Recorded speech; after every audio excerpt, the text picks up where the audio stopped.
Bom, pessoal, boa tarde a todos. Para mim é uma grande honra, uma grande satisfação falar com vocês, né, sobre fiscalização de convênios com o terceiro setor. Antes de mais nada, eu queria agradecer primeiramente à Secretaria da Saúde pelo convite, a Maria Cláudia e a Marilza, que tão gentilmente me auxiliaram, né, na elaboração do material, direcionando onde que existiam mais demandas de vocês no que diz respeito a orientações. E ao Tribunal de Contas, na pessoa do nosso presidente, Dr. Renato Martins Costa, pela autorização da nossa participação aqui nesse evento hoje, e o da manhã também, né? Nós participamos da live sobre contratos. Para mim, é uma oportunidade muito valiosa de dialogar com vocês, que são os gestores dos convênios na saúde, e que têm um papel fundamental na execução dessas políticas, né, no âmbito do nosso Estado. Esse encontro, ele também reflete a importância da parceria que tem o Tribunal de Contas com a Secretaria da Saúde. É uma parceria de longa data. Eu estava conversando ontem com a Marilza e com a Maria Cláudia, e elas me contaram que já fizeram muitos eventos com as diretoras antigas que estavam aqui à frente, tanto da primeira quanto da 10ª diretoria, Sônia e Edneia, né? Então, eu vejo essa parceria como um compromisso mútuo, tanto nosso quanto de vocês, de promover uma boa governança, de promover uma gestão eficiente dos recursos públicos, e é esse trabalho conjunto entre as nossas instituições que vai assegurar que esses convênios celebrados com essas entidades do terceiro setor atendam os princípios constitucionais e garantam que os serviços que estão sendo prestados para a população sejam prestados com qualidade e com efetividade. Eu queria ressaltar com vocês também, antes da gente começar, que a atuação do Tribunal de Contas, eu acho que a Maria Cláudia chegou a comentar algo assim, ela não tem que ser vista apenas como um mecanismo de controle, apesar da Constituição Federal atribuir a nós esse exercício do controle externo, né, a fiscalização aí financeira, orçamentária, patrimonial, operacional. Mas a nossa atuação, ela não se limita a isso, tá? O tribunal, ele vem reforçando cada vez mais a sua atuação pedagógica, né? A gente tem procurado exercer um papel de orientação e de apoio aos nossos órgãos jurisdicionados para colaborar com vocês, né, que são gestores que estão aí na ponta, próximo, quase praticamente do lado do cidadão, na identificação de boas práticas, na identificação de oportunidades de melhoria e na correção de eventuais falhas, porque as falhas acontecem, e a gente sabe que grande parte das vezes não são intencionais, muitas vezes acontecem até por falta de conhecimento, tá? Então, o nosso objetivo aqui é otimizar essa parceria, ajudar vocês a otimizar a utilização dos recursos públicos e melhorar, né, o oferecimento dessas políticas públicas na área da saúde. Então, ao longo da minha apresentação, a gente vai discutir como que a fiscalização do Tribunal de Contas é conduzida, quais são os principais pontos que demandam a atenção de vocês. Eu não vou trabalhar, por exemplo, questões relacionadas ao que um plano de trabalho precisa ter, porque eu acho que a Marilza fez essa explicação com bastante excelência, né? O que eu vou tratar aqui com vocês qual é o ponto de vista do tribunal, como que o tribunal exerce essa fiscalização, qual é o nosso entendimento diante de eventuais irregularidades que a gente vem identificando nesses processos, para poder auxiliar vocês a aperfeiçoar ainda mais essa atuação. Então, eu acredito que esse vai ser um momento de troca, né? Depois, no final, a gente vai abrir para perguntas, para que a gente possa debater quaisquer pontos que vocês queiram. E eu acho que vai ser um encontro muito valioso. Eu espero que eu consiga contribuir aí um pouquinho com o conhecimento de vocês, tá? Só mais um último recado antes da gente começar. Eu não sei se todos vocês estão acompanhando, mas aqui no Tribunal de Contas a gente criou uma capacitação chamada Jornada do Terceiro Setor. Ela foi idealizada por um colega nosso, diretor, Sidney Sarmento, responsável pela Regional de Guaratinguetá, e essa capacitação, ela tem como objetivo, como finalidade, orientar os nossos jurisdicionados no que diz respeito ao planejamento, ao controle e à fiscalização de repasses ao terceiro setor, não só convênios, tá? A gente também fala de contratos de gestão, termos de fomento, parceria. Nós já fizemos uma primeira live agora em agosto, onde nós tratamos especificamente da parte relacionada ao planejamento da contratação e plano de trabalho, Essa live está disponível no canal da Escola Paulista de Contas Públicas no YouTube. E a próxima live vai acontecer no dia 16 de setembro, uma segunda-feira. Nessa segunda live, nós vamos abordar temas mais espaçados, assim, esparsos. A gente vai falar de plano de trabalho, não, desculpa, de demonstrativo de receitas e despesas, de parecer conclusivo, de rateio, que é um tema que gera muita dúvida, né, no pessoal. Então, vão ser tópicos um pouco mais espalhados, mas relacionados a repasses ao terceiro setor. O nosso terceiro encontro vai tratar especificamente de prestação de contas, e eu vi que teve um pessoal aí que queria um evento dedicado, eu sei que a saúde está pensando em algo nesse sentido, mas a gente também vai fazer um evento aqui, uma capacitação, tratando especificamente de fiscalização e prestações de contas. E um evento final, no mês de novembro, onde a gente só vai tirar dúvidas, então não tem uma agenda definida, tá? Vocês podem comparecer pelo canal no YouTube ou pessoalmente, de coração aberto, trazer as dúvidas de vocês, e a gente vai ficar aqui 3 horas só esclarecendo os pontos que forem trazidos. Lá no site do tribunal, se vocês digitarem na barra de pesquisa Jornada do Terceiro Setor, ou até no Google mesmo, vocês já serão direcionados para a página que traz as orientações do evento e até mesmo o link de inscrição, porque ao final tem um certificado de participação, né? Então, eu queria deixar o convite aqui para todo mundo que tiver interesse em participar. Também acho que é um momento bem importante para a gente promover essa disseminação do conhecimento e fortalecer essa função pedagógica aqui do tribunal, tá? Agora vamos falar da nossa agenda de hoje. Então, como que vai funcionar? Minha apresentação, eu vou começar aqui falando para vocês da representatividade dos convênios no âmbito do Estado de São Paulo, para vocês entenderem a importância que os convênios vêm tomando aí ao longo dos últimos anos. Na sequência, eu vou falar um pouquinho do planejamento da formalização do convênio, mas como eu falei, não com viés da Marilza, porque ela já explicou brilhantemente como fazer um planejamento, como elaborar um plano de trabalho. Aqui eu vou mostrar para vocês quais são as principais irregularidades que a gente tem identificado nessa fase do planejamento, tá? Na sequência, eu vou trazer para vocês as principais irregularidades que a gente tem observado no acompanhamento e na fiscalização dos repasses. Depois, eu vou pontuar quais são as obrigações de vocês no âmbito da gestão desses contratos. E, por fim, falar da prestação de contas ao tribunal, que eu acho que é um ponto que gera bastante dúvida, visto que a gente teve uma mudança na nossa sistemática e nas nossas instruções normativas também, tá? E aí, no final, com certeza vai sobrar tempo, a gente abre para esclarecer eventuais dúvidas, certo? Pode passar, por favor, Vanessa. Então, a gente vai começar falando da representatividade dos convênios. Próximo, por favor. Eu trouxe para vocês um gráfico onde mostra a evolução do montante repassado através de convênios nos últimos 5 anos, para vocês perceberem como esse volume de recursos aumentou aí nos últimos 3. Só em 2023, os órgãos do Estado de São Paulo, aqui tem prefeitura também, tá? Daqui é o Estado de São Paulo inteiro e todas as prefeituras, exceto a Prefeitura de São Paulo, que é fiscalizada pelo TCM. Então, todos os órgãos que são jurisdicionados ao Tribunal de Contas repassaram às entidades do terceiro setor, via convênio, um total de 8,5 bilhões de reais, tá? Se a gente for olhar o total do ano, foi aproximadamente, desculpa, 40 bilhões. Então, isso representa 21% do total que vem sendo repassado. É um volume bastante expressivo.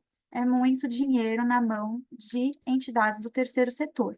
Por isso que é muito importante que vocês tenham atenção a todos esses pontos, todos esses aspectos que foram pontuados pela Marilza, pela Maria Cláudia e que serão pontuados por mim é, nos próximos slides. Próximo, por favor, Vanessa.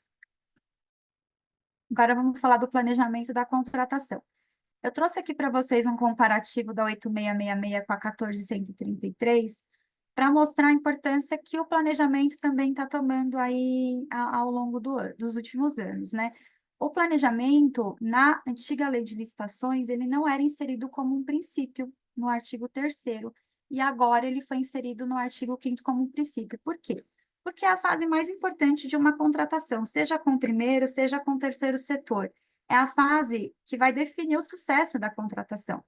Porque se não for, o planejamento não for elaborado com base em estudos bem fundamentados, em levantamentos, em dados estatísticos, em informações que subsidiem essa decisão, consequentemente, todas as fases subsequentes, que é a fase da contratação, da execução dos serviços e da prestação de contas, serão fases de fracasso, tá? Porque é a fase do planejamento que vai definir as regras do jogo, tá? Então, é muito importante que no planejamento dessa contratação via convênio, vocês assegurem, né, nessa fase, que haja eficiência, que haja transparência, que seja em conformidade com a legislação, né? Porque quando a gente opta por transferir recursos para o terceiro setor, a gente tem que entender que a gente não está se abstendo da responsabilidade da execução daquele serviço.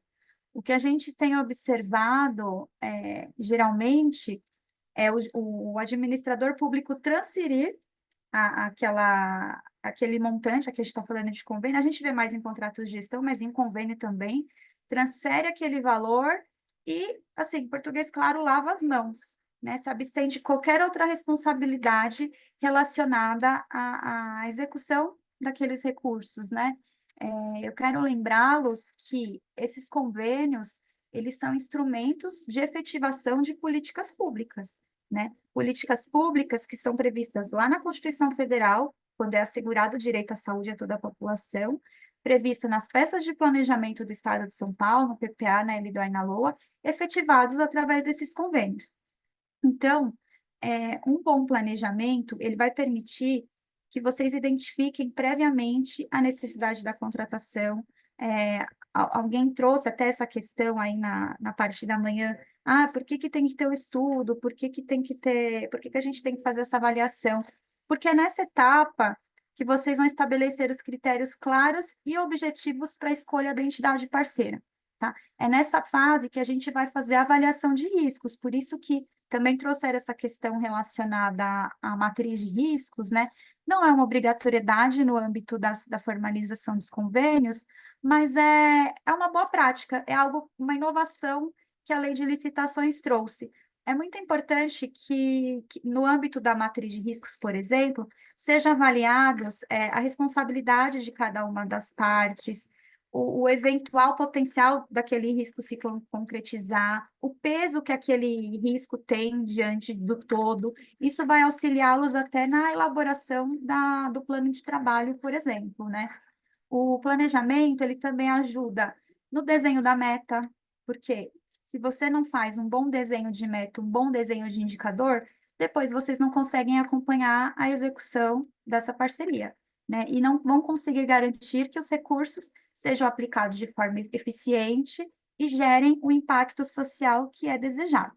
Então, é uma fase que é essencial não só para garantir o correto emprego dos recursos, mas para promover parcerias transparentes com o terceiro setor e também fortalecer a confiança que a sociedade tem na Secretaria da Saúde, né? Pode passar, por favor? Então, falando aqui do plano de trabalho, que é o instrumento que efetiva o planejamento. O decreto 66173 de 2021, que dispõe disciplina acerca dos convênios, traz lá no artigo 4º, não vou ficar detalhando muito, né? Mas traz o que precisa, quais as informações que precisam ter, informações mínimas, né? Deixar bem claro aqui que não é um rol exaustivo, são informações mínimas que precisam conter em um plano de trabalho. E por que que eu grifei a palavra meta e plano de aplicação? Porque, pessoal, são os pontos que mais ensejam irregularidade aqui no Tribunal de Contas. Eu me arrisco a dizer que quase 100% dos convênios que a gente analisa aqui tem irregularidade nessas duas fases, infelizmente. Conversando com a Marilza ontem, ela me perguntou: você tem algum case de sucesso, algum bom exemplo para a gente seguir? E eu confesso que eu tive dificuldade em achar algo nesse sentido, porque as irregularidades são muitos os casos de descumprimento de legislação, descumprimento das instruções normativas do Tribunal de Contas. Pode passar, Vanessa, para o próximo, por favor. Trouxe até alguns casos, alguns exemplos de situações que a gente tem identificado aqui no âmbito das nossas análises, tá? Situações, esses processos já foram julgados aqui pelos conselheiros relatores, por isso que eu até trouxe para vocês, porque não é uma opinião da fiscalização, tá? Todos esses planos de trabalho são recortes de planos de trabalho, isso aqui não é um plano de trabalho completo, mas são recortes que foram julgados irregulares, tá? Foram tanto pelo conselheiro quanto aqui pela fiscalização. Então, eu trouxe um primeiro exemplo para vocês, relacionado à ausência de detalhamento de valores. Um dos planos de trabalho que nós analisamos trouxe um orçamento dessa forma aí que eu estou mostrando para vocês. Então, na planilha orçamentária, estava assim, despesas com combustível, gêneros alimentícios, materiais de escritório, material de limpeza, material de construção, elétrica, eletrônica, hidráulica. Acho que tudo que era relacionado a material de consumo colocaram aí numa rubrica só. A gente entende que vocês não vão juntar toda a composição da planilha orçamentária lá no processo eletrônico, porque muitas vezes são muitos documentos, muitos estudos que subsidiaram a elaboração. Mas uma vez que a fiscalização requisita o detalhamento daquela rubrica orçamentária, isso tem que ser apresentado.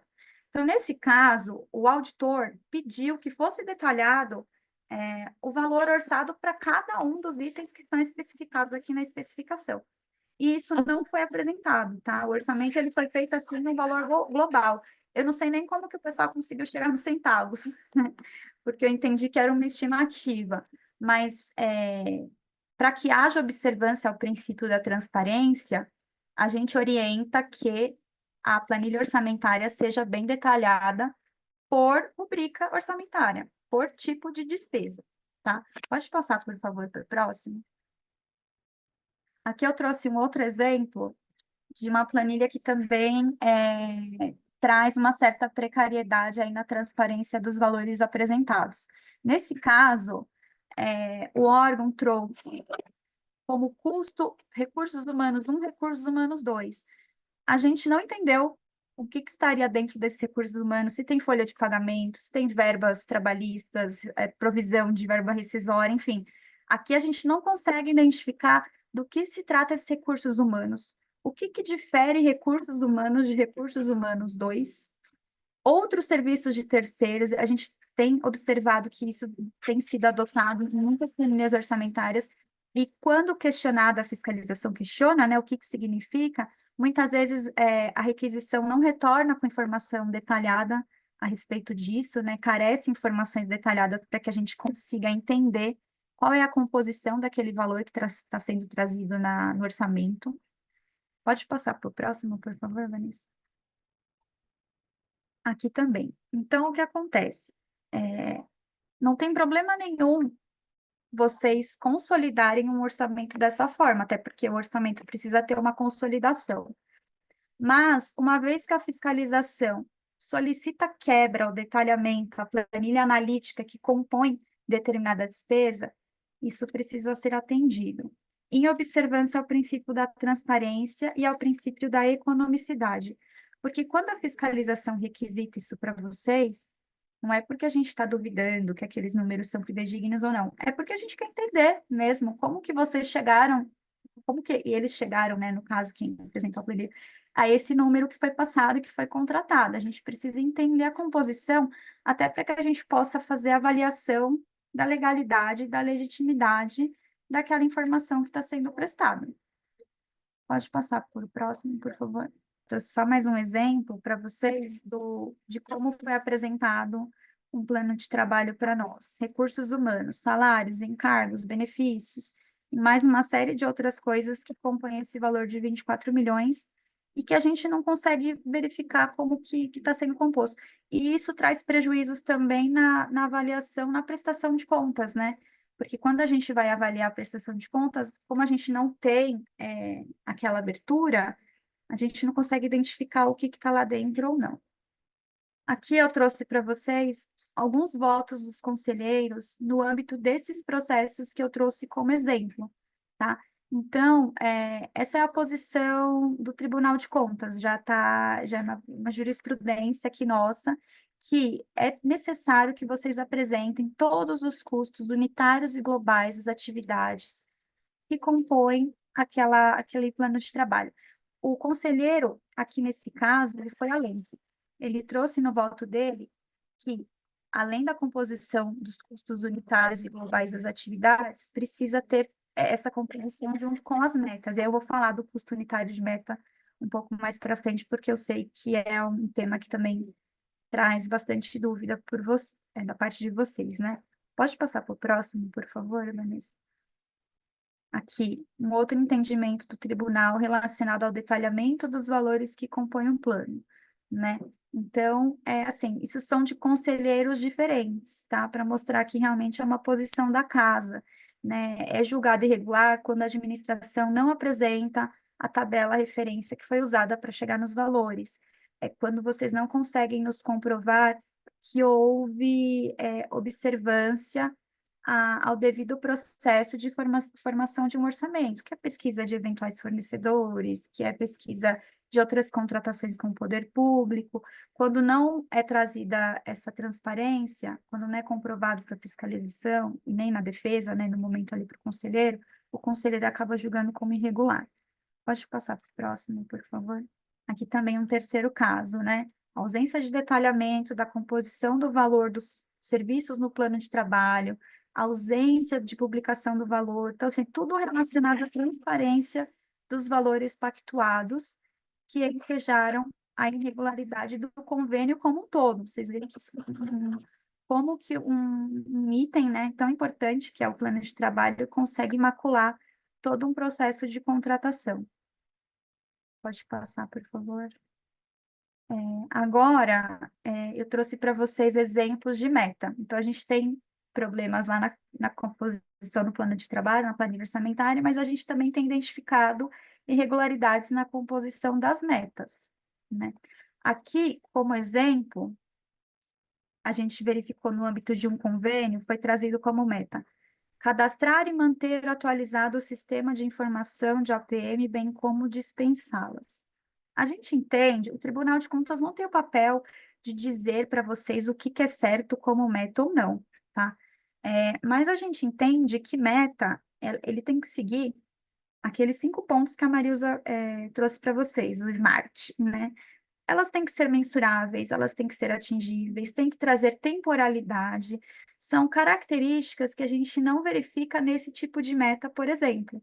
Porque isso aqui é uma atividade rotineira, é mais uma obrigação você manter um sistema atualizado. E não algo que você precisa entregar ou atingir, né? Algo que você precisa entregar para a população ou um objetivo a ser atingido. Então, acaba que depois você não consegue nem acompanhar.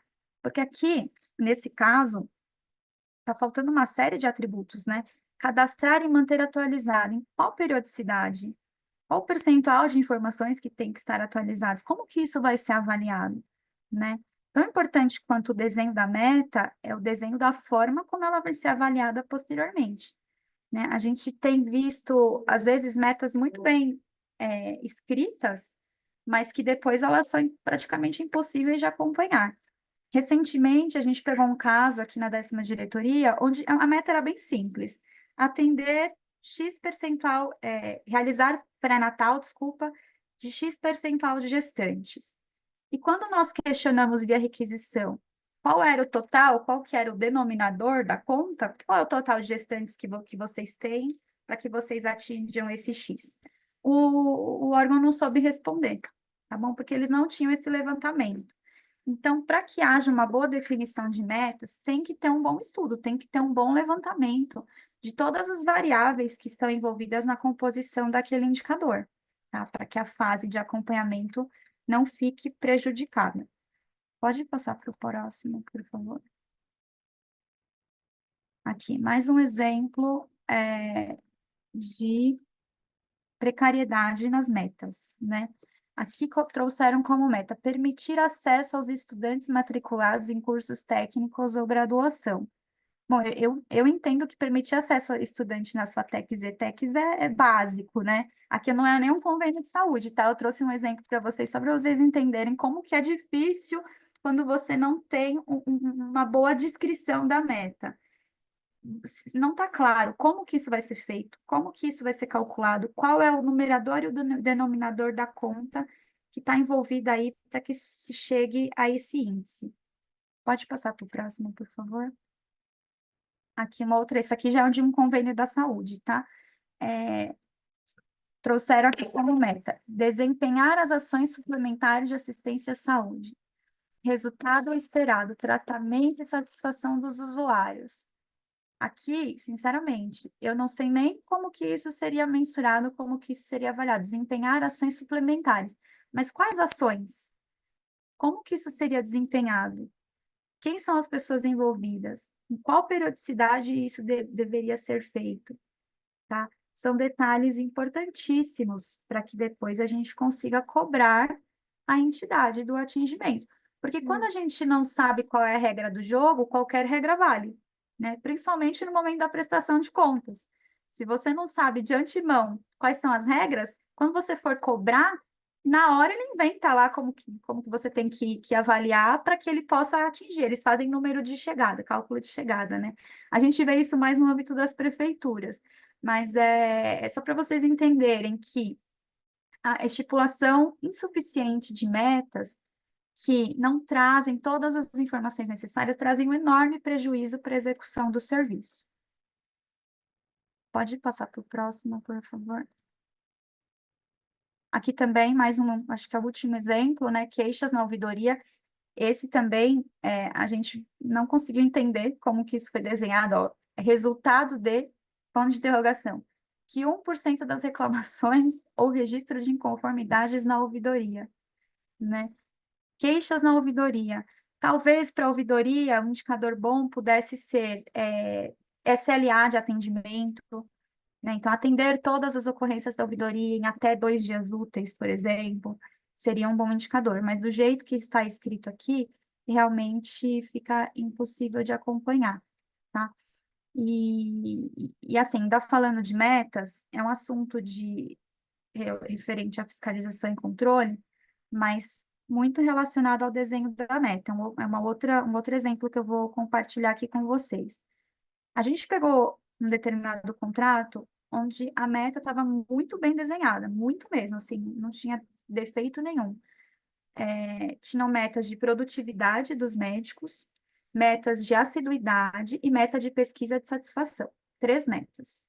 Muito bem desenhadas, muito bem escritas e, no momento da prestação de contas, muito bem apresentadas também, com Excel e tudo mais. E aí, mesmo que a documentação estivesse ok, a gente foi até a Secretaria da Saúde, isso é a Secretaria da Saúde de um município, tá? É só um exemplo para vocês entenderem. Para poder verificar como que aquelas metas estavam sendo apuradas e acompanhadas. A meta relacionada à produtividade, ela dizia o seguinte, que para que houvesse o pagamento, o médico deveria ter uma produção X% acima da média. Então, para que houvesse apuração, deveria ter um sistema que conseguisse acompanhar a produção de todos os médicos para poder fazer o cálculo da média, para poder atribuir, né, os percentuais certinho. E quando nós chegamos na secretaria, nós verificamos que não existia nenhum sistema de apuração de produtividade, tá?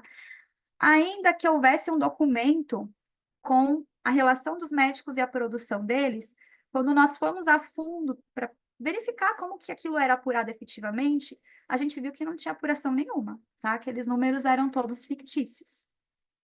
Com relação à assiduidade, nós também pedimos os controles de ponto daqueles médicos que estavam fazendo jus aos pagamentos.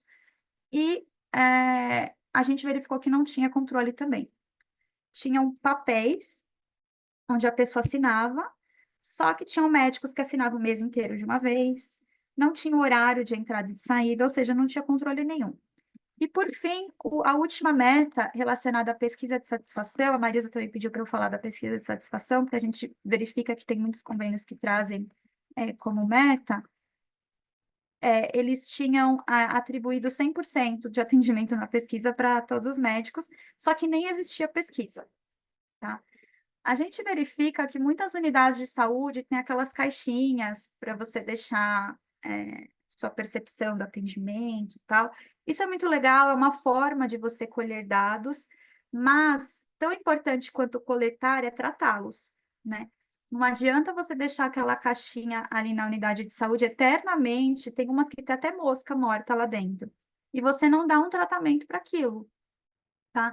É, no âmbito das pesquisas de satisfação, tem que ter coleta dessas informações, tem que ter tratamento e tem que ter devolutiva. Tem que ser estabelecido o plano de ação diante de oportunidades de melhoria identificadas, tá? Não basta a gente colocar pesquisa de satisfação como meta num plano para ficar bonitinho, para a gente mostrar que a entidade tem interesse em atender bem o cidadão. Porque isso é muito fácil de colocar e muito fácil também de depois prestar contas dizendo que houve atendimento. No exemplo que eu trouxe para vocês, houve atendimento de todos os indicadores, mas quando a gente foi a fundo mesmo, para verificar se realmente aquelas metas estavam sendo cumpridas, a gente viu que nada daquilo era verdade, tá? Então, como gestores e fiscais de contratos, qual que é a nossa orientação? Não se limitar à documentação. A Maria Cláudia falou disso na palestra dela pela manhã, que muitas vezes a gente recebe documentação, tá tudo bonitinho, tudo certinho, 100% em conformidade, mas quando você começa a explorar aquela situação, né, requisitar mais documentos, você vê que não é bem assim. E você só vê que não é bem assim quando vai na ponta, né? Por isso que as visitas, as fiscalizações em loco são tão importantes, porque é lá na ponta que a gente vê o que realmente está acontecendo, como que o serviço está sendo efetivamente prestado. Pode passar para o próximo, por favor. Aqui eu trouxe também alguns julgados da casa relacionados à ausência de definição de metas, né? Como eu falei para vocês, em quase todos os casos que nós analisamos aqui, há falhas no estabelecimento de metas, há falhas no cronograma de execução. A gente tem visto muito como meta quantidade mínima de atendimentos, né? A gente entende que vocês precisam explorar mais a questão das metas qualitativas também, né? Não só das quantitativas, e prestar atenção quando há desbalizamento de metas. A Marilza falou sobre isso pela manhã. A gente também vê estabelecimento de metas que apresentam um alto grau de descolamento da realidade. E isso nos mostra que não houve estudo para definição dessas metas, né? Porque quando você estabelece uma meta de número fictício, tá, gente? 200 atendimentos e você faz 3.000, significa que aquela meta tá furada, se aquele número lá foi alguém colocou da cabeça, né? Não tem estudo nenhum que subsidie aquela informação, né? E acaba que a entidade cumpre aquilo todo mês, porque não representa a realidade. O inverso também é verdadeiro, tá? Tão importante quanto apurar o não atingimento das metas é apurar o atingimento das metas também. Porque a gente tem o costume de verificar, aqui no tribunal também, tá? Vou fazer a meia-culpa. Quando há o atingimento, a gente fala, legal, atingiu, vamos para o próximo, vamos nos ater àquelas metas que não foram atingidas. Não é bem assim, porque tem metas que não são atingidas da forma como está sendo pontuada aí na documentação. Pode passar para o próximo, por favor. Custo unitário de meta. É um tema bastante polêmico, que traz muitas dúvidas. A gente tem recebido diversos questionamentos de quase todos os nossos jurisdicionados, não só da saúde, não é um privilégio de vocês, isso a gente recebe bastante da cultura também, relacionado a essa exigência que foi introduzida na penúltima atualização das nossas instruções normativas. Então, na instrução 1 de 2020, não nessa de 24, foi inserida a necessidade de apresentação de demonstrativo de custos apurados para estipulação das metas e do orçamento. Qual que foi o objetivo do Tribunal de Contas ao inserir essa exigência nas instruções normativas? Porque a gente sabe que é muito difícil chegar num cálculo tão detalhado, tão minimalista ali do custo. Mas o que que acontece? A gente tinha observado, né, ao longo do tempo, a formalização de muitos termos aditivos, aditando meta, aditando quantitativos, tanto para mais quanto para menos, sem o respectivo impacto financeiro orçamentário. Isso a gente vê até hoje. Então, a gente recebe alguns contratos que vêm com aumento de determinados procedimentos, em detrimento da diminuição de outros, que a gente sabe que são mais caros, mas sem o detalhamento de como aquilo vai impactar no valor, né? e isso impacta bastante a transparência do processo e a avaliação da prestação de contas, né? Porque quando eu tenho, por exemplo, uma diminuição de número de cirurgias ou de procedimentos oncológicos para aumento de consultas, eu tenho um impacto muito grande no valor que está sendo pactuado. Mas muitos termos aditivos não vêm com essa definição da alteração do valor. Vem com os reajustes, né, ali dos quantitativos, mas não vem com o respectivo valor que está sendo impactado. Então, o objetivo, ao inserir essa exigência, o objetivo foi esse, dar transparência a, a, a esses aditamentos que vêm sendo realizados, né? E também porque é importante a gente saber quanto custa um procedimento, né?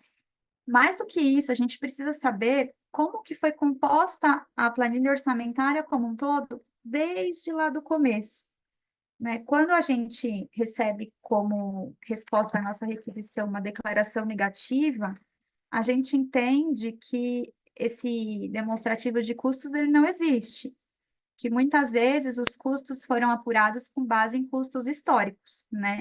E não da forma como nós acreditamos que deveria ser, com base em quantidade de procedimentos, custo unitário de cada um dos procedimentos. Muitas vezes pega-se o histórico que vem sendo é, executado, né, ao longo dos anos, aplica aí uma inflação e entrega para Deus. Mas, na verdade, isso é muito ruim, porque isso não reflete a realidade, né? E fatalmente impacta em formalização de futuros termos aditivos, porque toda hora vai precisar ficar atualizando esses valores, porque eles não refletem a realidade, tá? Então, é isso.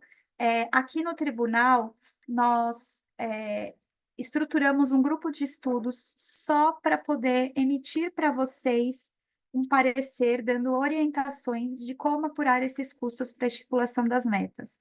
Nós já fizemos isso para a Secretaria da Cultura há 2 meses, nós publicamos, divulgamos para eles um parecer de como, da importância, né, da apuração desses custos unitários, de como isso é interpretado pelo Tribunal de Contas, e agora nós iniciamos a realização desse estudo de custos na saúde.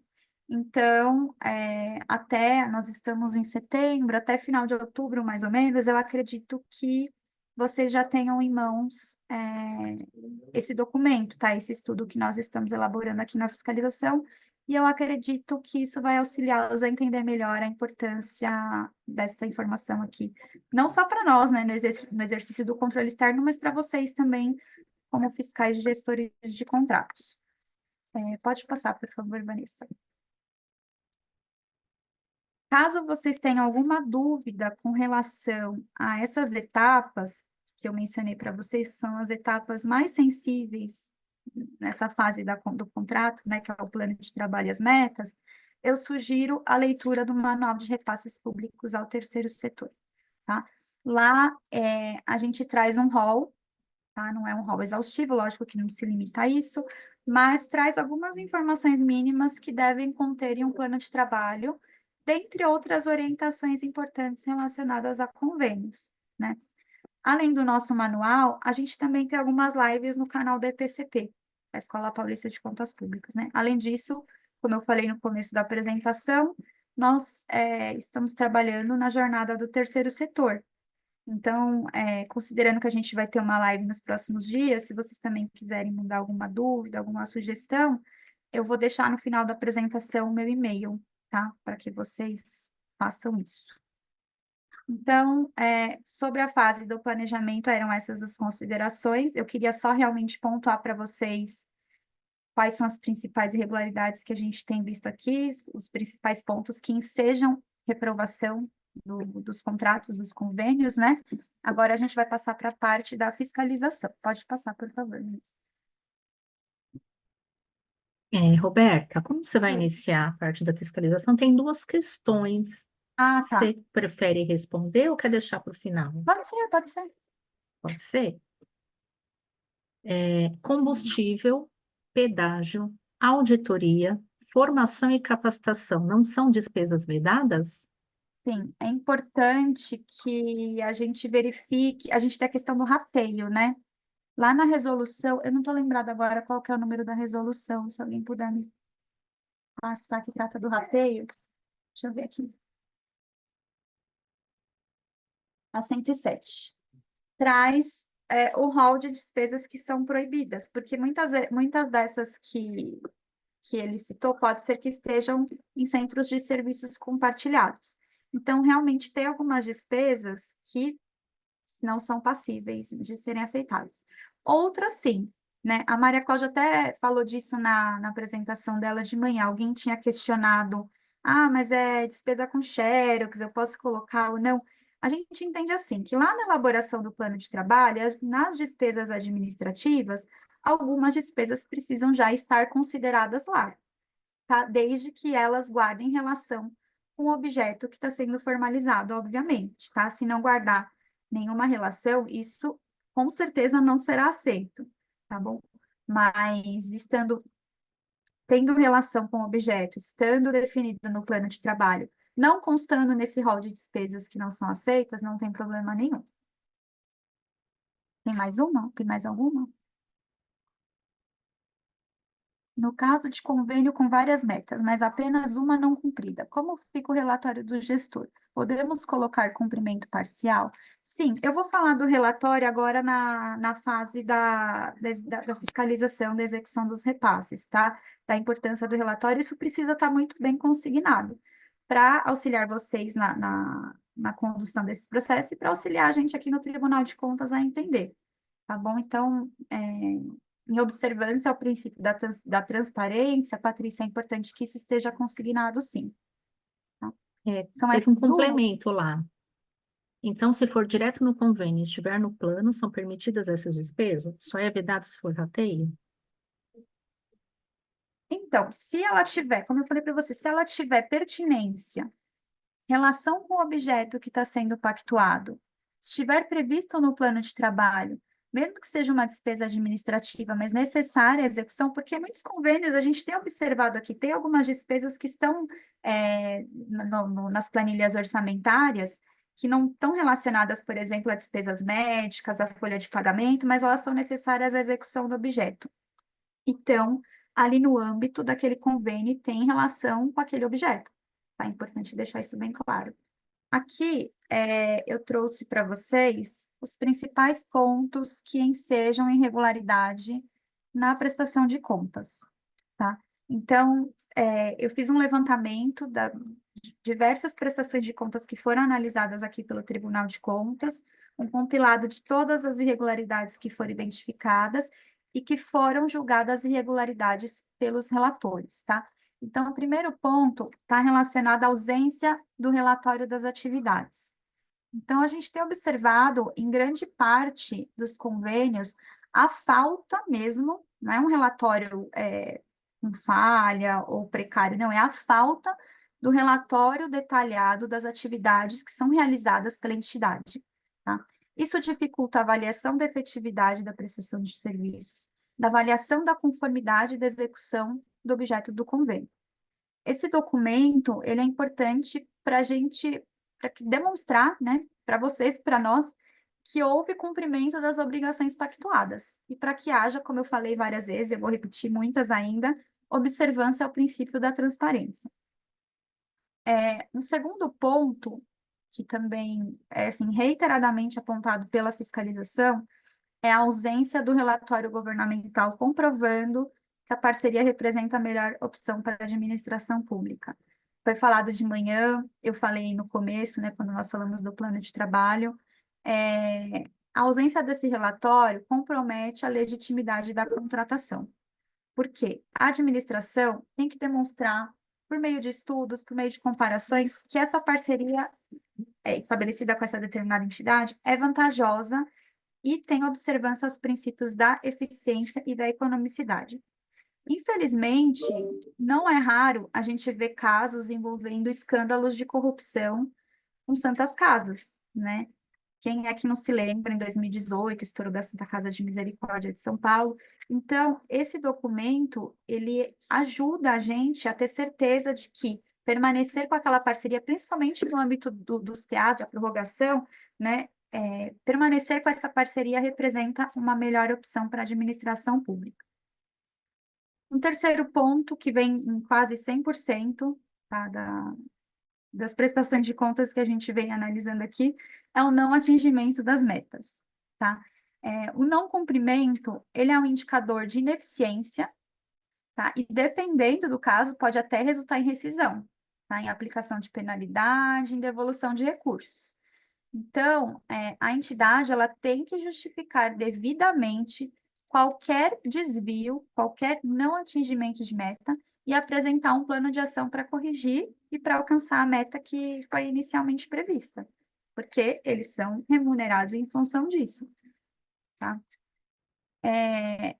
Um quarto ponto é ausência de indicação do número do convênio nas notas fiscais. A Maria Cláudia falou disso também pela manhã. Antigamente, a gente exigia o carimbo, hoje as notas fiscais são eletrônicas, então é necessário que tenha a referência do número do convênio na nota fiscal, para possibilitar a vinculação desse documento ao objeto específico do convênio, tá? Sem essa informação, a gente possibilita que a entidade, por exemplo, apresente a mesma nota em duas prestações de contas distintas, tá?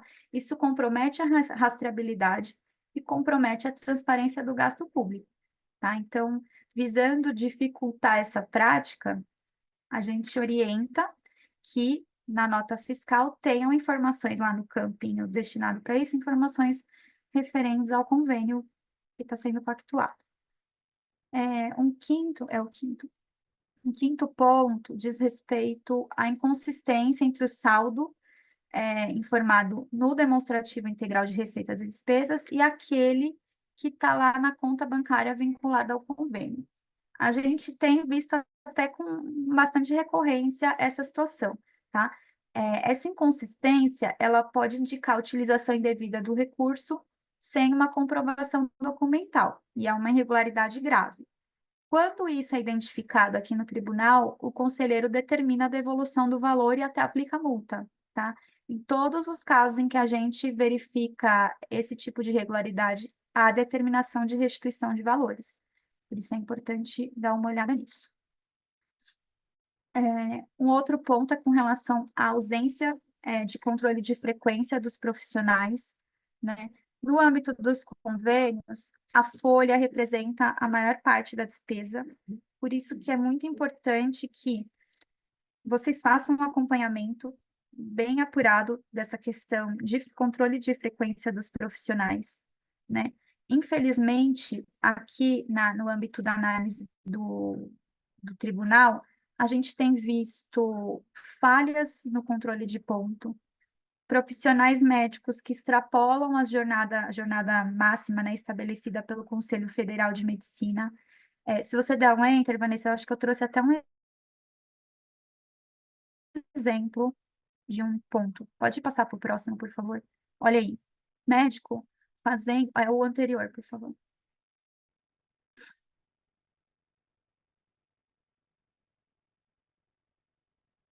O anterior. Isso. Médico cumprindo jornada de 120 horas ininterruptas, né? É humanamente impossível que isso aconteça. Mas, diante das informações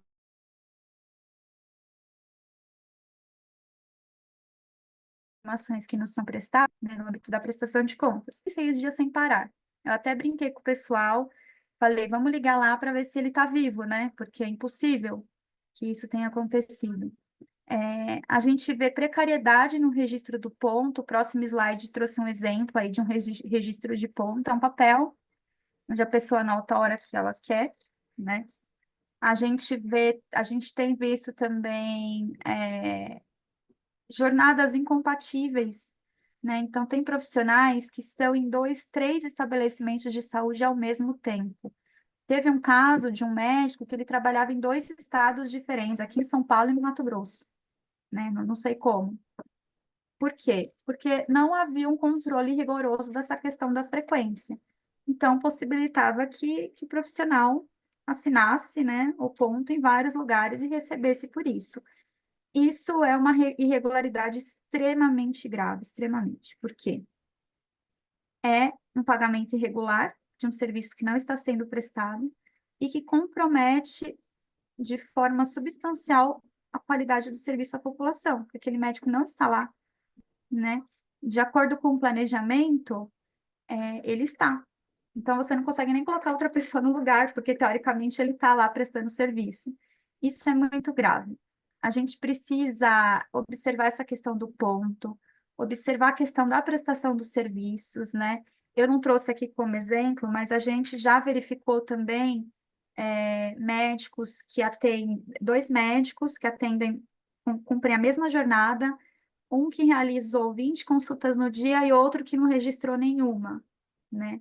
Provavelmente ele nem estava lá, né? Ele só registrou o ponto. Então, tem uma série de informações que podem subsidiá-los nessa análise do controle de frequência, tá? Como Roberto, Oi. desculpa te interromper, só para complementar aí, o CREMESP, ele proíbe um plantão acima de 24 horas para o médico. Então, isso é uma falta grave. A hora que ele apresenta um plantão acima de 24 horas, se isso chega ao conhecimento do CREMESP, o médico responde um processo administrativo disciplinar perante o conselho. É só para reforçar. Obrigada, Maria Cláudia. A gente tem apontado nos nossos relatórios essa inobservância à resolução do Conselho Federal, né? Mas é isso que você falou, ele precisa ser penalizado. Por isso que essa fiscalização concomitante de vocês é importante, porque a nossa aqui, ela acontece muitas vezes 2 anos depois, né? Que a prestação de contas, ela é 30 de junho do exercício subsequente. Mas até que vocês enviem documentação e a gente faça a fiscalização, muito tempo já se passou, né? Então, essa atuação de vocês é fundamental para que situações como essas não aconteçam, tá? Pode passar para o próximo, por favor?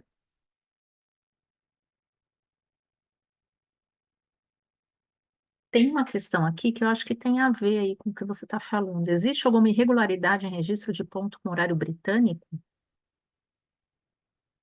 Alguma irregularidade? Deixa eu procurar aqui pro... Não, assim, o que acontece é que é na forma como esse ponto está sendo registrado, né?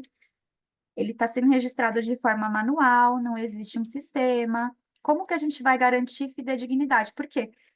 Mesmo manual, essa pessoa pode colocar 19.1, 19.2, 19.3. Isso não impede. O problema não está no horário britânico, o problema está na forma como esse controle está sendo efetivado. Na verdade, não tem controle, né?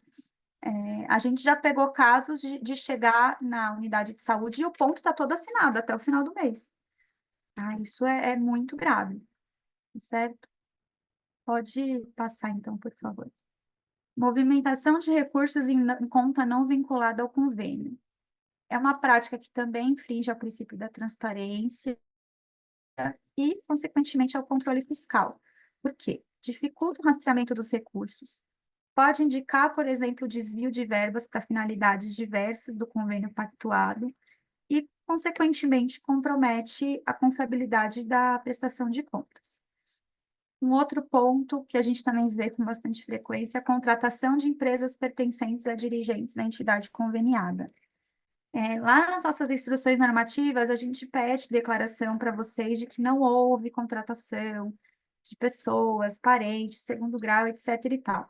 Mas, infelizmente, a gente ainda tem visto, no âmbito da contratação de fornecedores, contratações de empresas cujos sócios têm algum grau de parentesco com alguém da entidade conveniada, tá?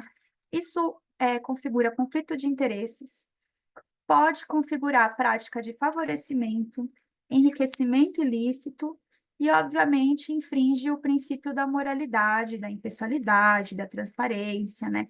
Com certeza da economicidade, porque uma contratação dessa não acontece ao acaso, né? É tudo muito bem planejado, e a gente entende que isso tem que ser evitado para garantir a integridade dos processos, de contratação, tá certo? Despesas não previstas no plano de trabalho. Como eu falei, veio uma pergunta aqui em cima, por exemplo, reembolsos de viagem. A gente viu essa semana, inclusive. As despesas não previstas no plano de trabalho caracterizam desvio de finalidade, tá? E má gestão dos recursos. Então, se ela não está prevista no plano de trabalho, a fiscalização vai apontar e o conselheiro vai determinar a devolução, tá? A inclusão dessa despesa, ela compromete a execução, porque ela, com certeza, ela representa uma não observância ao plano de trabalho, porque se você está pagando aquela despesa que não estava prevista, você está comprometendo um recurso em uma rubrica que estava prevista, você está tirando o recurso de um lugar para colocar em outro que não está autorizado, né? E compromete a execução de todo o ajuste. Então, despesas não previstas no plano de trabalho não são aceitas e devem ser devolvidas, tá? Por fim, em observância à Lei de Acesso à Informação e aos dois comunicados SDG que tratam do tema. Eu até trouxe, se puder dar um enter, por favor, Vanessa, eu trouxe os dois comunicados porque muitos jurisdicionados têm dúvidas com relação a quais informações devem constar no portal da transparência do órgão, portal da transparência da entidade. E esses comunicados, eu acho que eles detalham de uma forma bem legal quais informações devem ter. Então, são informações específicas relacionadas à contratação, tá? O próximo comunicado, pode dar um enter, por favor, também traz algumas dessas informações. A lei de acesso à informação não vai falar especificamente dos convênios, dos repasses ao terceiro setor, porque ela traz orientações de uma forma mais abrangente, mas é importante que vocês disponibilizem no portal da transparência o chamamento, a contratação, os empenhos. Então, tem um rol de informações que são necessárias e que devem constar lá. O Tribunal de Contas aderiu há 3 anos a um programa, não sei se vocês já ouviram falar, que chama Programa Nacional de Transparência Pública, PNTP. É um acordo plurilateral que foi estabelecido entre a Tricom, que é a Associação dos Tribunais de Contas, e todos os tribunais do Brasil, onde nós avaliamos a transparência dos portais de todas as prefeituras e câmaras do país inteiro. Existe um rol gigante de quesitos que devem ser observados, é um questionário, e com base nesse questionário é atribuído um índice de transparência. Então, o órgão ganha um selo. Os portais do governo do estado de São Paulo ainda não entraram nesse programa, mas, de acordo com as últimas tratativas que nós tivemos com a Tricom, provavelmente no ano que vem entrarão. Então, eu já aviso vocês que é importante que desde já a gente assegure que haja transparência, né, nas informações relacionadas a essas contratações, porque senão vocês serão penalizados na avaliação da transparência do ano que vem, tá? Caso alguém queira se aprofundar nesse tema, a gente tem no site do tribunal uma cartilha, chama Cartilha PNTP, que explica, assim, de uma forma muito detalhada, uma cartilha que tem umas 200 páginas, com prints, com telas, quais informações devem estar disponíveis no portal da transparência, tá? Principalmente relacionada a contratações. Como contratações com o terceiro setor é sempre um ponto que deixa a desejar nesse quesito de transparência, porque a maior parte das vezes a gente não acha as informações lá, eu oriento que vocês deem uma olhada, porque a gente está encerrando o programa agora, e a gente só vai startar o novo ciclo de avaliação em junho do ano que vem, tá? Então, se vocês entrarem, provavelmente entrarão, as UGEs, até lá eu acho que é tempo suficiente para fazer as devidas adaptações. Se tiverem alguma dúvida também, como eu estou coordenadora do programa aqui no âmbito do TCE de São Paulo, podem me mandar um e-mail e vai ser o maior prazer ajudar vocês nesse sentido, tá? Mas fica aqui um apelo para que vocês deem uma olhada nessa questão da disponibilização das informações em portais de transparência, porque realmente é um ponto bastante sensível e que tem apresentado irregularidade em 99,9% dos casos. Não vou falar sempre, porque vai que tem algum aí perdido, mas eu estou aqui à frente da 10ª diretoria há 1 ano e meio e eu nunca vi uma prestação de contas que demonstrasse observância e transparência. Até hoje, nenhuma passou ilesa. Todas demonstraram algum apontamento, alguma falha nesse sentido, tá? Então, é isso. Pode passar, por favor, Vanessa. Eu acho que com relação à parte de fiscalização, são esses os pontos, tá? É, que aparecem em quase 100% das nossas análises aqui e que demandam a atenção de vocês. Agora eu vou falar para vocês sobre as obrigações de vocês perante a fiscalização desses contratos. Então, o primeiro ponto que eu acho que é importante que vocês prestem atenção é com relação à data para apresentação das comprovações das despesas, né? Aqui no Tribunal de Contas, vocês têm que prestar contas para nós, prestação de contas, tá? Não é contratação, eu vou falar disso na parte lá de obrigações perante o tribunal. Mas aqui é 30 de junho do exercício subsequente ao repasse. Só que a gente entende que esse acompanhamento tem que ser numa periodicidade menor, justamente para que, na hipótese de eventuais falhas serem identificadas, vocês consigam saná-las tempestivamente, né? Como, por exemplo, no caso de um médico que não comparece, no caso de uma meta que não está sendo atingida, precisa ter uma atuação tempestiva do gestor, tá? Então, a nossa orientação é que haja uma definição de forma clara e formal dos prazos para entrega dessas prestações, dessas comprovações, para garantir o cumprimento das obrigações contratuais, tá? O segundo ponto, como acabei de falar, divulgar em sítio oficial do Poder Público as informações referentes ao repasse, né? Isso promove prestação de contas, promove participação social e, mais do que tudo, promove a observância à legislação, porque é a lei que determina que essas informações estejam lá. Um terceiro ponto é proibir que a entidade conveniada redistribua eventuais outras entidades os recursos a ela repassados. Bom, aqui nesse ponto, eu peço a atenção de vocês, porque a proibição da redistribuição, ela evita desvio de finalidade, né, e uso indevido. Então, os recursos, eles devem obrigatoriamente ser aplicados exclusivamente para os fins acordados no convênio, tá? Para garantir que o plano de trabalho seja cumprido, que os objetivos sejam efetivamente estabelecidos. Um quarto ponto, autorizar a seu critério e de forma fundamentada eventuais solicitações de prorrogação de prazo para aplicação de recursos e prestações de contas. Então, vocês podem conceder prorrogação de prazo desde que devidamente justificado, tá?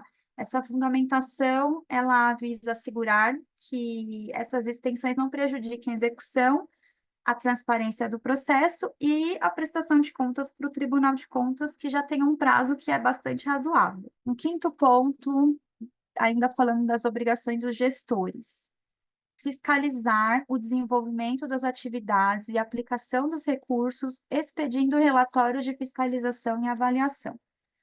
Pessoal, a fiscalização contínua, ela é essencial, ela é mandatória, precisa acontecer para que as atividades previstas sejam realizadas conforme o acordado. Vocês precisam assegurar que isso esteja efetivamente acontecendo. Não se limitem a relatórios, a documento, a papel, tá? Lógico, vocês têm que elaborar, né, os relatórios periódicos, documentando todo o progresso, toda a evolução ali da prestação, mas tão importante quanto verificar essa falha é verificar lá na ponta e atuar na resolução daquela falha que foi identificada. Então, visitas em loco são necessárias, tá? Uma vez a gente fez um evento aqui no tribunal, era direcionado ao controle interno, era para gestores de contratos e convênios também, isso foi em maio do ano passado. Essa live está até disponível lá no nosso canal da IPCP no YouTube, e foi nesse dia que surgiu a ideia da jornada do terceiro setor. E eu achei engraçado não, estranho, né? Que um gestor me perguntou, mas eu posso visitar a unidade? Eu não sabia que eu poderia ir. E me causou estranheza, assim, porque a pessoa não só pode, como deve fazer essa visita, né? Não existe nenhum impedimento para que haja uma fiscalização em loco, tanto da secretaria quanto do Tribunal de Contas. Qualquer pessoa pode acessar um ambiente público. Então, precisa haver essa verificação em loco. Teve uma vez que eu fui fiscalizar uma subvenção social e eu questionei, era uma prefeitura também, tá, gente? Mas eu vou contar para vocês perceberem como as coisas acontecem. E aí eu perguntei onde que ficava a organização e o local da execução do serviço. E a prefeitura não soube me responder, porque eles nunca tinham feito nenhuma visita, tá? Eles não sabiam. Eles recebiam a documentação, checavam a pastinha, tudo bonitinho, aplicação dos valores, mas nunca tinham feito efetivamente nenhuma fiscalização em loco. E isso, obviamente, é muito grave mesmo, tá?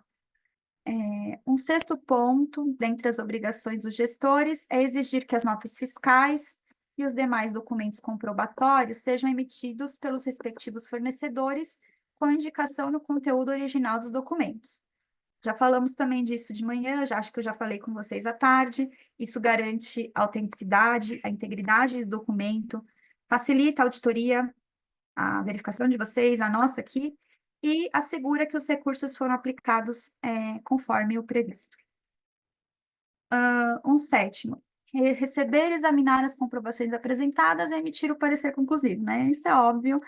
A gente tem lá nas instruções normativas, artigo 203 da nossa instrução normativa, que está disponível lá no site do Tribunal de Contas, traz todas as informações que precisam ter nesse parecer. Caso alguém tenha alguma dúvida, lá tem ponto a ponto. A gente não tem um modelo, né? Tipo, texto bonitinho, mas tem todos os pontos que devem ser observados por vocês na elaboração do parecer.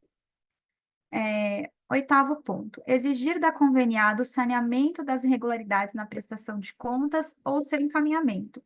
Então, aqui, mais uma vez, a importância da fiscalização contínua, né? Porque quando forem identificadas irregularidades, o gestor tem que agir prontamente, tá? Para exigir a correção ou, dependendo do grau, né? Se for algo muito grave, um desvio de dinheiro, impacto ali na prestação de serviço, encaminhar às autoridades competentes, tá?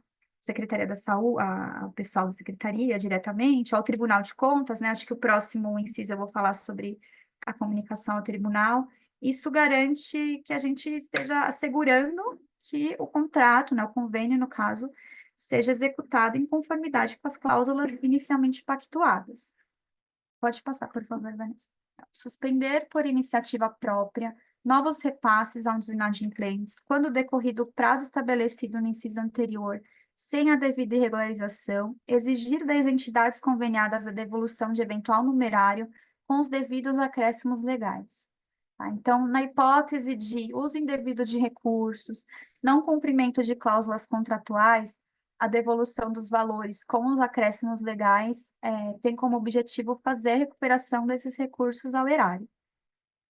Ainda falando de irregularidades, também consta como obrigação do gestor comunicar ao tribunal, né, no prazo de 3 dias úteis, isso está lá na nossa Lei Complementar 709, toda a documentação relativa às providências que foram adotadas pelo órgão, ou pela entidade, né, para a regularização da pendência. Então, a comunicação tempestiva ao tribunal garante transparência, vou falar 1000 vezes essa palavra aqui, e uma fiscalização eficaz por parte aqui do nosso controle.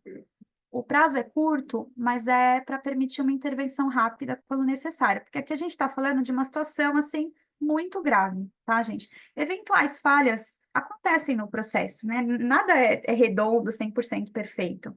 A gente sabe que, eventualmente, acontece uma coisa ou outra. Aqui a gente está falando de graves danos, dano ao erário, dano à prestação do serviço. A gente já teve casos da gente identificar aqui na fiscalização óbito devido a problema na prestação de serviço. Então, diante dessas situações, o Tribunal de Contas deve ser comunicado. Acho que, por fim, acho que é o último, né? Expedir a pedido dos interessados declarações ou atestados de regularidade referente às comprovações apresentadas, ressalvado o julgamento desse tribunal. Então, a emissão de declaração de regularidade, quando solicitada, assegura que as entidades conveniadas possam demonstrar que houve cumprimento das suas obrigações, tá? Isso garante observância ao mecanismo de transparência e de controle. Agora, finalmente, orientações sobre prestação de contas ao Tribunal de Contas. é algo que gera muita dúvida, porque a gente teve uma mudança bastante significativa aqui no nosso processo de prestações de contas, né? Até junho do ano passado, vocês autuavam por valor de remessa. Aí eu não sei como que é aí na secretaria, se é feito por vocês ou se é feito pelas unidades, mas como que era antes, né? Vou explicar para todo mundo saber. Atingido um determinado valor, que agora eu não me lembro, se os meus universitários puderem me ajudar, eu estou com o pessoal aqui do tribunal, não sei se eram 12 milhões, mas atingido esse valor, vocês deviam autuar o processo no processo eletrônico. E essa sistemática mudou. Nós lançamos a primeira fase do Aldesp, fase 5. Então, a partir de junho, 1º de junho de 2023, todos os contratos, convênios, contratos de gestão, qualquer contrato celebrado com o terceiro setor deve ser cadastrado lá no Aldesp fase 5, na fase de ajuste, tá? Não existe mais valor de remessa. Lá no site do tribunal, a gente tem, na parte do Aldesp, a gente tem um manual de prestações de contas ao Aldesp fase 5, porque são muitas telas, são muitas informações que precisam ser prestadas, então gera dúvida, é um sistema novo. A gente sabe que vocês terão dificuldades em fazer isso, porque a gente tem percebido, a gente já está aí há um ano com o sistema no ar, que muitos convênios não foram cadastrados ainda, né? A gente faz a verificação das informações do Sigel, com as informações do Fase 5, e a gente percebe que tem muita coisa que não está lá. Então, a nossa orientação é que vocês façam esse cadastramento, essa prestação de contas. Nos termos do comunicado SDG 23 de 2023, eu deixei até aí o comunicado, lá diz que o ajuste tem que ser cadastrado no prazo de 10 dias úteis, tá? 10 dias úteis da assinatura, cadastra no fase 5. Aqui no tribunal, a gente tem uma matriz de riscos. Então, com base em todos esses contratos que forem cadastrados por vocês, vai ser atribuído uma classificação de risco, e com base nessa classificação, esse contrato poderá ou não ser requisitado. E aí, isso vai ser requisitado via requisição da fiscalização.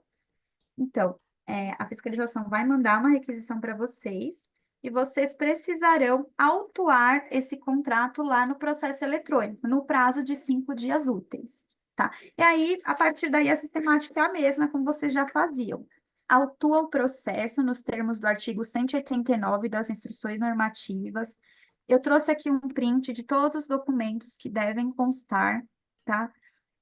Esse rol não é limitado, então, eventualmente, a fiscalização pode requisitar alguma documentação que não esteja elencada no artigo 189, com a finalidade de complementar a nossa análise aqui, mas esses documentos que estão relacionados são obrigatórios, tá?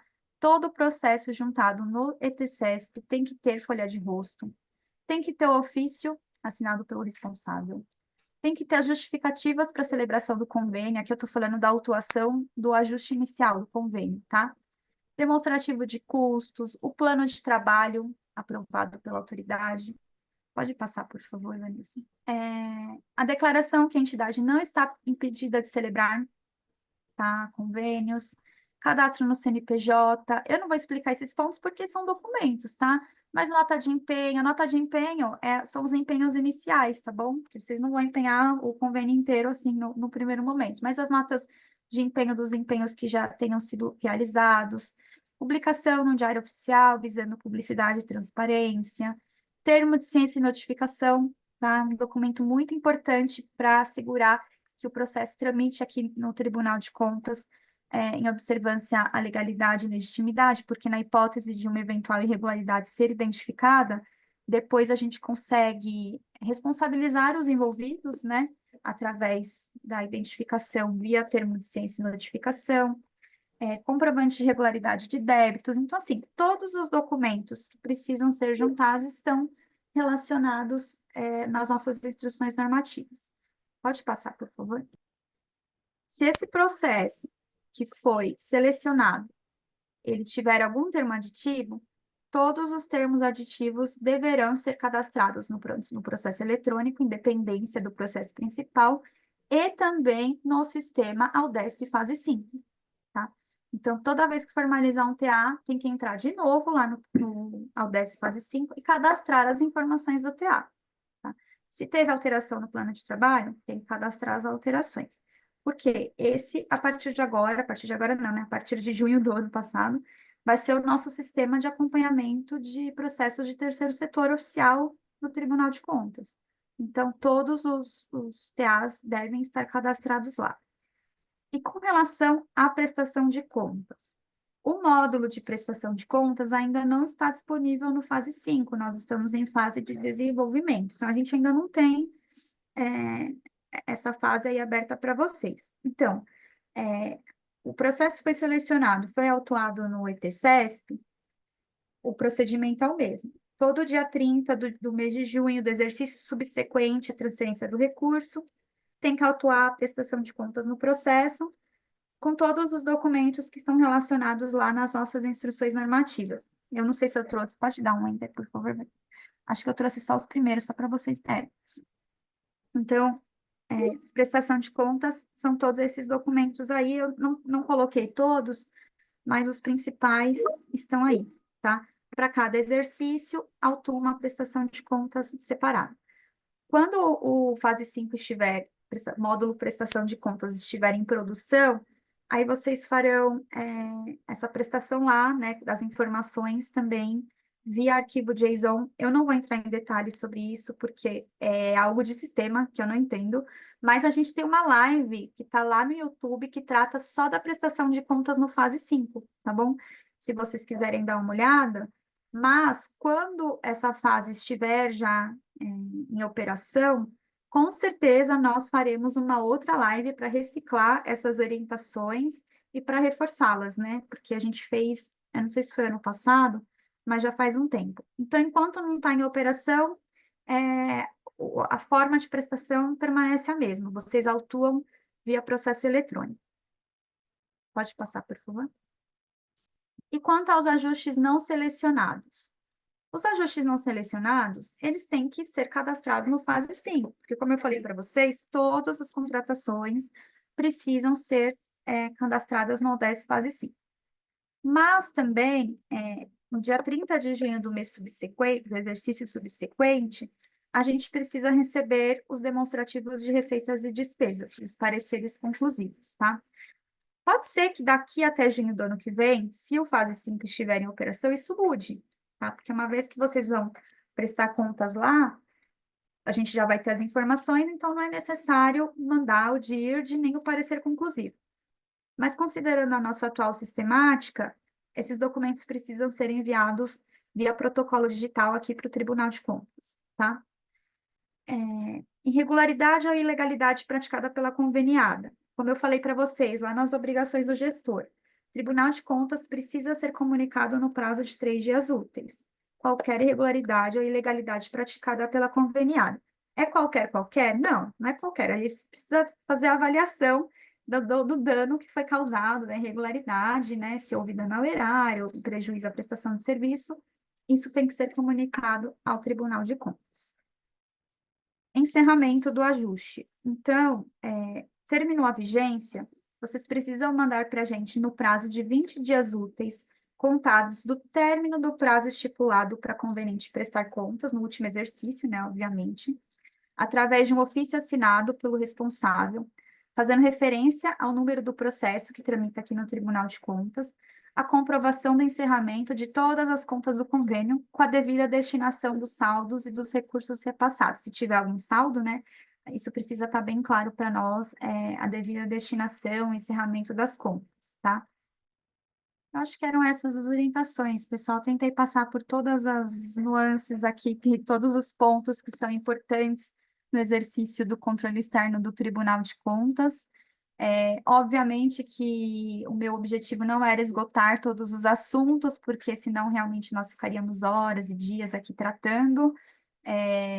Como eu falei, a gente está promovendo lives nesse sentido, direcionadas específicas para orientá-los quanto a pontos específicos da prestação, tá? Mas, se vocês eventualmente tiverem alguma dúvida no decorrer do processo mesmo, eu deixo no próximo slide, tá? O meu contato, o meu e-mail, e o meu telefone para que vocês entrem em contato, queiram, ou mandem alguma dúvida para a gente esclarecer na próxima live da jornada. Eram esses os recados.